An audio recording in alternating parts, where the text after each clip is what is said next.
తెలంగాణలో సవరించిన భూముల మార్కెట్ విలువలు నేటి నుంచి అధికారికంగా అమల్లోకి వచ్చాయి. ఆయా ప్రాంతాలను బట్టి 50 నుండి 100% వరకు పెరిగింది భూముల రేట్. డిమాండ్ ఎక్కువగా ఉన్న ప్రైమ్ ఏరియాల్లో 100% వరకు పెంపుంటుందని ప్రభుత్వం స్పష్టం చేసింది.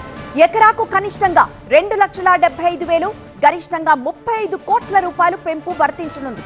ఈ ధరల సవరణ ద్వారా రాష్ట్ర ప్రభుత్వానికి అదనంగా 1,200 కోట్ల నుంచి 1,400 కోట్ల వరకు ఆదాయం లభిస్తుందని అంచనా. గ్రామీణ పట్టణ ప్రాంతాల మార్కెట్ విలువల సవరణ కమిటీలు ఓఆర్ఆర్, ట్రిపుల్ పరిసరాలు, పారిశ్రామిక అభివృద్ధిని బేరీజు వేసి కొత్త ధరలను ఖరారు చేశాయి.